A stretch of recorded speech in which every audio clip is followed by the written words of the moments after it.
সম্প্রতি সোশ্যাল মিডিয়ায় ছড়িয়ে পড়েছে এখনও বেঁচে আছেন মেজর ডালিম। বেশ কিছু সূত্র বলছে বঙ্গবন্ধুকে খতম করা এই মেজর বর্তমানে তুর্কিতে বসবাস করছে। কেনিয়ার নাইরোবিতে তার ব্যবসা আছে। তিনি পাকিস্তানের পাসপোর্ট ব্যবহার করছেন। পাকিস্তান ও কেনিয়ায় নিয়মিত যাওয়া আসা করে থাকেন। গত ৪০ বছরে বিশ্বের ১০০টি দেশে তিনি ভ্রমণ করেছেন বলেও জানা যায়। সব থেকে অবাক করা খবর হল তিনি নাকি বাংলাদেশেও এসেছেন। কবে, কোথায়, কিভাবে এ নিয়ে খুব বেশি তথ্য নেই, তবুও যতটা জানা গেছে জানাবো। এছাড়া নতুন করে স্বাধীন বাংলাদেশে মেজর ডালিম সম্পর্কে মন খুলে নতুন কিছু তথ্যও দিব, যা এর আগে দেওয়ার সাহস হয়নি। শরীফুল হক ডালিম ওরফে মেজর ডালিম ১৯৪৬ সালে জন্মগ্রহণ করেন। বিএসসি গ্র্যাজুয়েট হয়ে তিনি ১৯৬৪ সালে পাকিস্তান বিমান বাহিনীতে যোগদান করেন। ১৯৬৫ সালের পাক ভারত যুদ্ধের পর তিনি বিমান বাহিনী থেকে সেনাবাহিনীতে যোগদান করেন এবং ১৯৭১ সালের এপ্রিল মাস পর্যন্ত পাকিস্তান সেনাবাহিনীতে কর্মরত থাকেন। ১৯৭১ সালে স্বাধীনতা সংগ্রামের শুরুতেই সুদূর পশ্চিম পাকিস্তান থেকে পালিয়ে এসে যে দলটি সর্বপ্রথম মুক্তিযুদ্ধে যোগদান করেছিল, মেজর ডালিম ছিলেন তাদের একজন। মুক্তিযুদ্ধে অসাধারণ সাহস ও কৃতিত্বের জন্য তিনি বীর উত্তম খেতাবে ভূষিত হন। একজন প্রতিষ্ঠাতা সদস্য হিসেবে বাংলাদেশ সেনাবাহিনী গড়ে তোলার প্রক্রিয়ায় তার অবদান উল্লেখযোগ্য। সেই মানুষটি ৭৫ এসে শেখ মুজিবকে খুন করেন। কেন খুন করেন এ বিষয়ে পরে যাওয়া যাবে, তার আগে জেনে নেওয়া দরকার মেজর ডালিম এখনও বেঁচে আছেন কিনা। মেজর ডালিম এখনও বেঁচে আছেন এটা ধারণা করা যেতেই পারে। সম্প্রতি তার কিছু বর্তমান ছবি সোশ্যাল মিডিয়ায় ছড়িয়ে পড়েছে।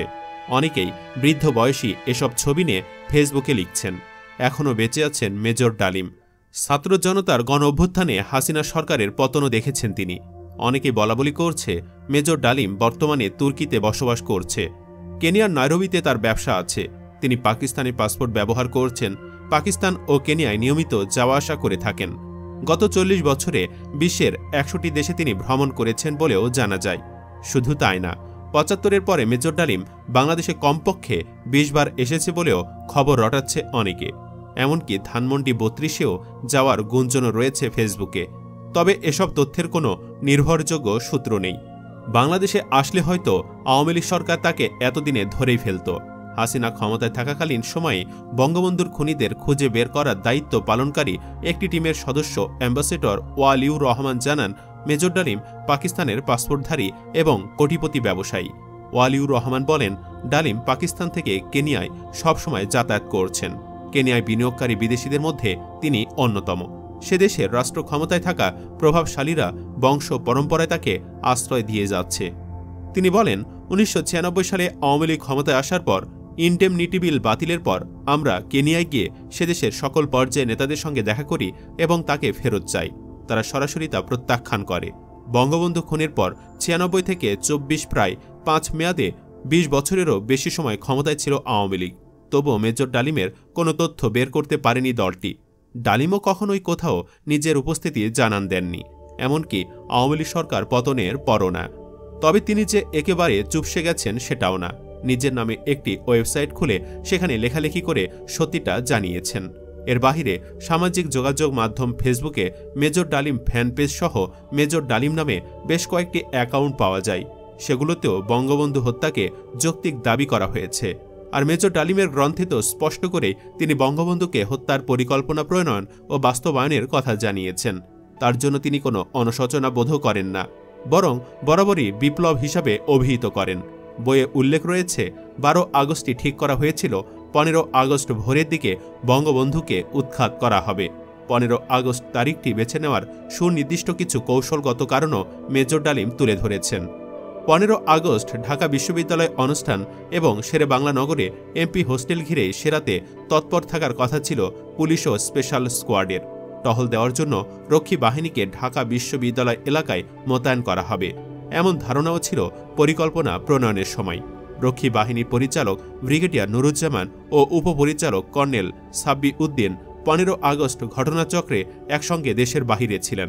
বাকশালের প্রায় সব শীর্ষ নেতাই সেদিন ছিলেন ঢাকায়। এদিকে সেনাবাহিনীর ঢাকা ব্রিগেডে ১৪ ও ১৫ আগস্ট রাতে ট্রেনিংয়ের জন্য নির্ধারিত ছিল। অন্যদিকে ১৫ আগস্ট রাষ্ট্রীয় পর্যায়ে স্বাধীনতা দিবস উদযাপন নিয়ে ভারত ব্যস্ত থাকবে বলেও অনুমেয় ছিল। এসব সমীকরণ মিলিয়ে হামলার জন্য ১৫ আগস্টকে বেছে নিয়েছিলেন ডালিম ও তার সহযোগীরা। আর এই দিনটিকে মেজর ডালিম জাতীয় মুক্তির দিন হিসাবে অভিহিত করেন। তিনি তার ওয়েবসাইটে লিখেছেন, 1975 সালের 15 আগস্টের বিপ্লব দেশকে ধ্বংসের হাত থেকে রক্ষা করেছিল। সমসাময়িক দেশ বিদেশের প্রতিক্রিয়াতেই তার লেখা রয়েছে, ইতিহাসেও তা থাকবে। আজ আর একথা বলার অপেক্ষা রাখে না যে স্বাধীনতার যাত্রাকাল থেকে ক্ষমতাসীনরা যদি মুক্তিযুদ্ধের চেতনার সাথে বিশ্বাসঘাতকতা না করত, যদি সুষ্ঠু বিচার ব্যবস্থা থাকত, যদি বেঁচে থাকার মৌলিক অধিকার, বাক স্বাধীনতা, রাজনৈতিক কার্যক্রম ও সংগঠনের স্বাধীনতা এবং মত প্রকাশের স্বাধীনতা থাকত, যদি অন্যায় অত্যাচার, হত্যা, নির্যাতন না হতো, যদি সরকার পরিবর্তনের নিয়মতান্ত্রিক ও গণতান্ত্রিক ব্যবস্থা বহাল থাকত, তাহলে দুর্বিষহ যন্ত্রণা থেকে নাজাত পাওয়ার জন্য 75-এর 15 আগস্ট বৈপ্লবিক অভ্যুত্থানের প্রয়োজন হতো না। মেজর ডালিম তার লেখনীতে শেখ মুজিবের পতনের জন্য তাকেই দোষছেন। তিনি লিখেছেন, পৃথিবীর ইতিহাসে মুজিবের মতো জনগণের এত ভালোবাসা খুব বেশি নেতা পায়নি, কিন্তু পরিবর্তে তিনি জনগণকে আপন করে নিতে পারেননি। দুষ্কৃতিকারী কর্মী ও নেতারা তার কাছে আশ্রয় ও প্রশ্রয় পেয়েছে। পরিবারের অনেকের বিরুদ্ধে দুষ্কর্মের রিপোর্ট পেয়েও তিনি তাদের বিরুদ্ধে কোনো ব্যবস্থা গ্রহণ করার প্রয়োজনীয়তা বোধ করেননি। কর্তৃত্বের প্রতি প্রবল আকর্ষণের জন্য তার চেয়ে অধিক রাজনৈতিক প্রজ্ঞা ও বুদ্ধিসম্পন্ন কাউকে তিনি বরদাস্ত করতে পারতেন না।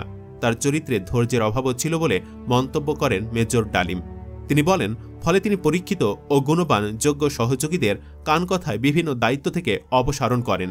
তিনি এক পর্যায়ে আপন পর, বিশ্বস্ত সহযোগী এবং নির্ভরশীল বন্ধু বিবেচনার শক্তিও হারিয়ে ফেলেন। শেখ মুজিবের এই মানসিকতাকে তার রাজনৈতিক জীবনের চরম ব্যর্থতা ও পরিণতির জন্য একটি বিশেষ কারণ হিসেবে চিহ্নিত করেন মেজর ডালিম। তিনি বলেন, যুব নেতাদের দৈরাত্বে গোটা প্রশাসন যন্ত্র বিকল হয়ে যায়। দেশে দুর্ভিক্ষ, প্রতিদিন হত্যার খবর শুনতে হয় মানুষকে। প্রকাশ্য দিবালোকে নির্বিচারে হত্যাকাণ্ড প্রায় প্রতিদিন সংঘটিত হয়েছে। তখন বিরোধী দলগুলোকে নির্মূল করার জন্য রক্ষী বাহিনী ও অন্যান্য বাহিনীকে লেলিয়ে দেওয়া ছাড়াও মুজিব কর্তৃক দলীয় কর্মীদের হাতে অস্ত্র তুলে দেওয়া হয়েছিল বলে জানান মেজর ডালিম।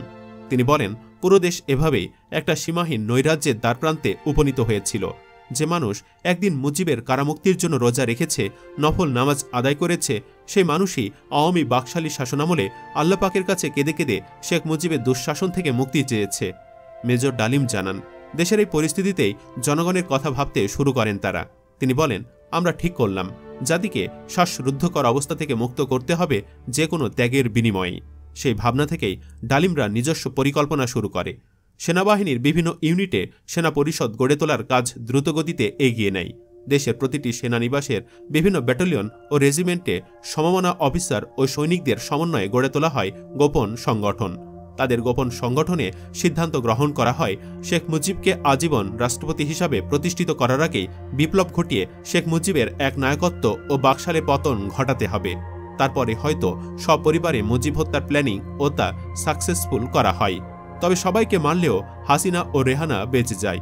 সোশ্যাল মিডিয়ায় মেজর ডালিমের একটি বক্তব্য খুব ভাইরাল, যেখানে তিনি বলেছেন, মুজিবের 2 কন্যাকে মারিনি, যাতে মানুষ বুঝতে পারে কেন মুজিবকে মেরেছিলাম।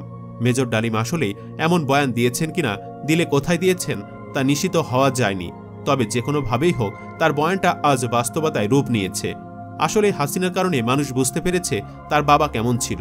এমনকি তার বাবা ভালো থেকে থাকলেও মেয়ের কারণেই এখন সকলের কাছে খারাপ হবার পর্যায়ে।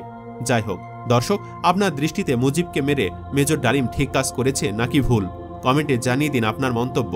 জানাতে ভুলবেন না তার অবস্থান নিয়ে আপনার কাছে কোনো তথ্য থাকলে সেটাও। আর পরবর্তীতে আরও এমন ভিডিও পেতে চ্যানেলটি সাবস্ক্রাইব করে রাখুন। আল্লাহ হাফেজ।